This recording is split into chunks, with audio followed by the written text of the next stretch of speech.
Hello students, a very good morning to one and all. We are going to start the topic that is the split air conditioner. Okay, in last session we have studied that is nothing but the window AC window air conditioning system पढ़ा। आज ये last topic है इस segment का, that is fourth segment. Okay, refrigeration and air conditioning. Refrigeration आपने complete किया last कुछ lectures में, कुछ वीडियोस में आपने देखा वहाँ पे। उसके बाद एयर कंडीशनिंग का आपने इंट्रोडक्शन पार्ट कवर किया।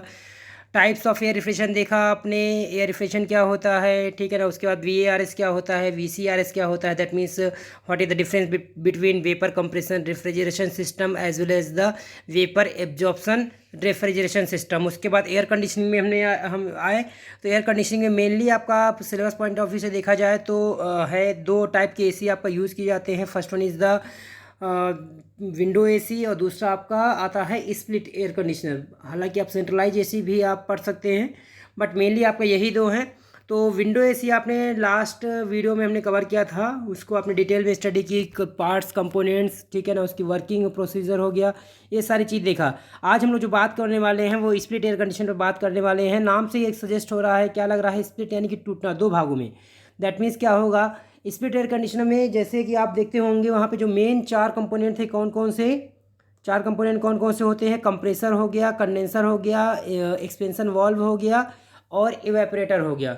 तो वहाँ पे आपका चारों ही कंपोनेंट एक सिंगल यूनिट में रहते हैं, ठीक है, एक ही आपका सिंगल यूनिट में रहता है। जबकि स्प्लिट एसी में क्या है कि दैट मीन्स जो जितना भी हैवियर पार्ट है, हैवी पार्ट यानी कि मैं बात कर रहा हूँ कंप्रेसर और कंडेंसर की, तो कंप्रेसर और कंडेंसर आपको ये आपका आउटडोर यूनिट रहती है। जबकि इंडोर में आपका क्या रहेगा, इंडोर यानी कि जो आपको रूम के अंदर रहेगा, ठीक है ना, एक क्लोज चैम्बर के अंदर रहता है, that is the evaporator and जो एक्सपेंशन वॉल्व हैं, ठीक है ना, वो आपका एक उसमें रहेंगी। ओके, वहाँ पे क्या था आपका एक आपका डबल साइड हम लोग मोटर यूज़ करते थे, डबल शाफ्ट मोटर यूज़ करते थे, जहाँ पे दोनों तरफ आपका एक तरफ फैन और एक तरफ ब्लोअर का अरेंजमेंट रहता था। ओके, एक आपका इवेपरेटर के लिए, दूसरा आपका कंडेंसर के लिए। तो अब यहाँ पे क्या है, ऑब्वियस सी बात है, दोनों ही सिस्टम क्या है आपका अलग अलग है, इवेपरेटर अलग है और कंडेंसर अलग है। तो दोनों के लिए अलग अलग फ़ैन चाहिए होगा, तो उसके लिए आपका सेपरेट मोटर का अरेंजमेंट किया जाता है, ठीक है, फ़ैन और ब्लोअर के लिए। देखिए यहाँ पे एक बार थोड़ा सा और देख लें। यहाँ पे this air conditioner has four major components, mainly compressor, condenser, expansion of valve and evaporator. तो ये तो चार आपका हर जगह होते हैं, वही यहाँ पे भी हैं। ओके, और इन चारों की वर्किंग आपको डिटेल में पता है कि इनका चारों का फंक्शन क्या है ये। ओके, किस में क्या होता है। ओके, जैसे कंप्रेसर में आपको पता है क्या करता है, फ्लूइड को कंप्रेस करता है, कंप्रेस करेगा तो प्रेशर आपका राइज होगा, जिसके चलते आपका टेम्परेचर भी राइज होता है। जबकि कंडेंसर क्या करता है, कंडेंस करता है। ये ठीक है, हीट एक्सचेंजर डिवाइस है। तो ये क्या करेगा आपका हीट एक्सचेंज, मतलब कि यहाँ पे फेज चेंज होता है, टेम्परेचर प्रेशर उसमें आपको चेंज नहीं होता है। तो with the help of latent heat यहाँ पे क्या होगा, फेज चेंज होता है। नेक्स्ट आता है आपका यहाँ पे एक्सपेंशन वाल्व की बात किया जाए तो यहाँ पे सडन एक्सपेंशन होता है। सडन एक्सपेंशन यानी कि सडन वॉल्यूम में इंक्रीज़ करेगा, जिसके चलते प्रेशर डाउन होता है और उसके चलते टेम्परेचर भी डाउन करता है। और लास्ट आता है आपका इवेपरेटर। इवेपरेटर में क्या होगा, ये भी आपका हीट एक्सचेंजर है, जहाँ पे आपका हीट को ये दैट मीन्स रूम की जो हीट है आपका या ह्यूमिडिटी है, टेम्परेचर, उसको हीट को एब्जॉर्ब करके इसको कूल करता है। और खुद आपका क्या होता है, लेटेंट हीट ऑफ वेपराइजेशन से ये फिर से क्या होता है, वेपर में कन्वर्ट हो जाता है रेफ्रिजरेंट। ओके, तो ये आपका चारों का मेन फंक्शन है। देखिए यहाँ पे डिटेल में बात करेंगे आगे। In the case of split air conditioner the components are placed in two cabinets called the indoor unit and outdoor unit. तो मैंने तो आपको पहले बता दिया, यहाँ पे बेसिकली दो यूनिट रहेंगे। ओके, एक इंडोर एक आउटडोर। आगे डायग्राम भी दिया गया है, वहाँ से आपको और क्लियर हो जाएगा। As the name implies the indoor unit is to be placed inside the condition room while the outdoor unit is to be placed outside the room. तो जो आपका इंडोर यूनिट है आपका वो रूम के अंदर रहेगा और जो आउटडोर यूनिट है आपका वो आउटसाइड द रूम रहेगा। अब ये देख लेते हैं कि आपका इंडोर यूनिट में क्या क्या रहता है, कौन कौन से कंपोनेंट, और आउटडोर में क्या रहते हैं। हालांकि मैंने आपको बता दिया है, बट लैंग्वेज क्या कहती है एक बार देखें यहाँ पे। The indoor unit and outdoor units are fixed with the help of suitable fixture and they are connected with the help of tubes. मतलब ये क्या है आपका, ये सुटेबल आपका फिक्सर के द्वारा इनको आपका फिक्स कर दिया जाता है और आपस में इनको कनेक्ट करते हैं with the help of tubes, और ट्यूब में ही आपका रेफ्रिजरेंट मूव करता है। ओके, नेक्स्ट देखेंगे आगे यहाँ पे। The main components of the indoor units are blower, evaporator, throttling valve. जो आपका यहाँ पे जो इंडोर यूनिट में क्या क्या है आपका, दैट मीन्स थ्रॉटलिंग वॉल्व तो है ही है, इवेपरेटर है आपका जहाँ पे आपको कूलिंग इफेक्ट मिलेगा मेनली। ओके, और साथ ही साथ आपका ब्लोअर, इनको आपका जो एयर की रिक्वायरमेंट रहती है आपका ओके फ्रेश एयर की, तो ल्यूअर्स के द्वारा आपको यहाँ पे दैट मीन्स ब्लोअर क्या करेगा, एयर को सक करता है और यहाँ से हमें आपका ब्लोअर क्या करेगा, एयर डिस्ट्रीब्यूट करता है। Okay, the high pressure liquid refrigerant from the outdoor units is allowed to flow the throttling valve obtain low pressure vapour refrigerant. That means आपका जब आउटडोर यूनिट से आपका इंडोर यूनिट में आपका जब लिक्विड रेफ्रिजरेंट आता है, ठीक है ना, तो जब थ्रॉटलिंग वॉल्व से गुजरेगा दैट मीन्स आप वर्किंग तो कहीं से भी स्टार्ट कर सकते हैं, चारों कंपोनेंट से, कभी हम एवापोरेटर से स्टार्ट कर देते हैं, कभी कंप्रेसर से स्टार्ट कर देते हैं। यहाँ पे कहाँ से स्टार्ट किया हमने, थ्रॉटलिंग वॉल्व से। तो जब आउटडोर यूनिट से आपका थ्रॉटलिंग वॉल्व में रेफ्रिजरेंट मूव करेंगे तो ऑब्वियस सी बात है क्या होगा, यहाँ पे इसका जो सडन एक्सपेंशन होगा, एक्सपैंड करेगा यानी कि वॉल्यूम इंक्रीज करेगा, प्रेशर डिक्रीज करेगा और टेम्परेचर भी डिक्रीज करेगा। तो यहाँ पे क्या होगा, लो प्रेशर वेपर रेफ्रिजरेंट क्या करेगा आपको यहाँ से मिलेगा आपको। ओके, जिसका प्रेशर बहुत आपका लो रहेगा और जिसके चलते टेम्परेचर भी बहुत लो रहता है। ओके, ये देखिए आपका डायग्राम यहाँ पे दिया गया है। ओके ओके, ये आप एक आउटडोर यूनिट है, एक इंडोर यूनिट है। इंडोर यूनिट आप देख पा रहे होंगे, आपका ब्लोअर लगा हुआ है, इवेपरेटर है। ओके, और साथ ही नीचे जो आपका सर्किल बना हुआ है ये that is the throttling valve, जिसे हम लोग आपका यहाँ पे एक्सपेंशन वॉल्व बोल सकते हैं। जबकि आउटडोर यूनिट में देखिए यहाँ पे ये कंप्रेसर लगा हुआ है, ठीक है, रेक्टेंगुलर शेप में आपका एक कंडेंसर है। ओके, और यहाँ भी फैन का अरेंजमेंट है। बाकी हर जगह आपका लूवर्स रहते हैं ताकि प्रॉपर यहाँ पे एयर का वेंटिलेशन हो सके, ठीक है। ओके, किस तरह से रेफ्रिजरेंट मूव कर रहा है, फर्स्ट ऑफ ऑल कहाँ से गया आपका, ये इवेपोरेटर से पास किया, ठीक है ना। आउटडोर यूनिट से आपका रेफ्रिजरेंट आया और जब आप एक्सपेंशन वॉल से पास कराएंगे तो यहाँ पे लो प्रेशर आपका लिक्विड रेफ्रिजरेंट है, ये आपको जाएगा कहाँ पे जाएगा, यहाँ से इसके बाद ये जाएगा कहाँ पे, इवेपोरेटर में। ठीक है, देखिए यहाँ पे the low pressure wet vapour refrigerant is then allowed to pass through the evaporator, गया इवेपोरेटर में।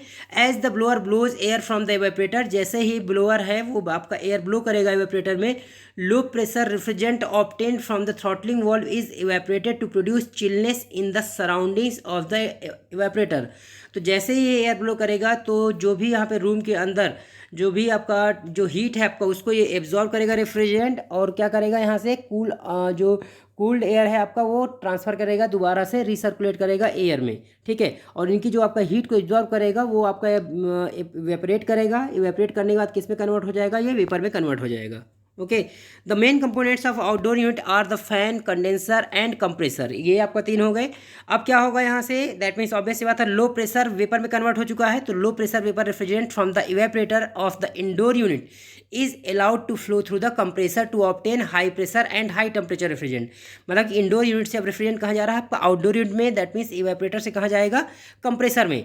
तो वहाँ पे क्या है आपका, दैट मीन्स लो प्रेशर और लो प्रेशर वेपर रेफ्रिजरेंट है। ठीक है, तो वेपर क्या करेगा आपका, जैसे ही कंडेंसर में जाएगा तो ये क्या होगा, कंडेंस होगा, कंडेंस होने के बाद किस में, दैट मीन्स कंप्रेसर में जा रहा है, तो कंप्रेसर में क्या हो जाएगा, ये कंप्रेस करेगा, प्रेशर राइज करेगा और टेम्परेचर भी राइज करेगा। ओके, तो low pressure vapour refrigerant from the evaporator of the indoor unit is allowed to flow through the compressor to obtain high pressure and high temperature. तो क्या हो गया, रेफ्रिजरेंट का टेम्परेचर और प्रेशर हाई हो गया।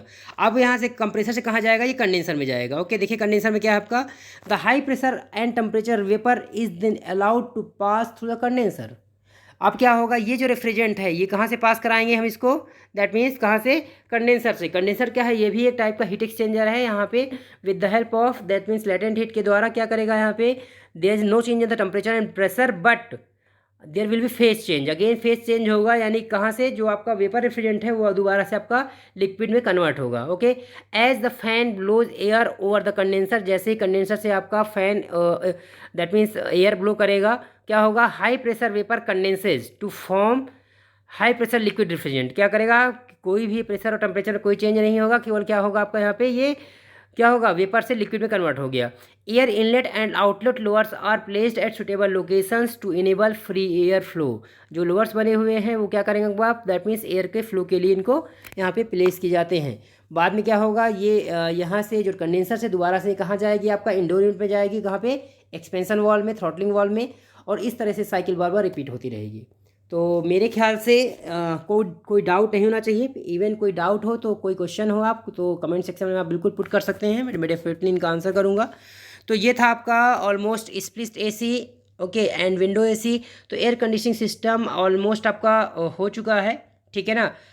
ओके, थोड़ा सा देख लें आपका सेंट्रल एयर कंडीशनर क्या होता है, छोटा सा टॉपिक है। सेंट्रल एयर कंडीशनर में क्या होता है, यही चारों कंपोनेंट्स है। कौन कौन से आपका, चाहे कंप्रेसर हो, चाहे कंडेंसर हो, चाहे एवेपोरेटर हो, या फिर एक्सपेंशन वाल्व हो।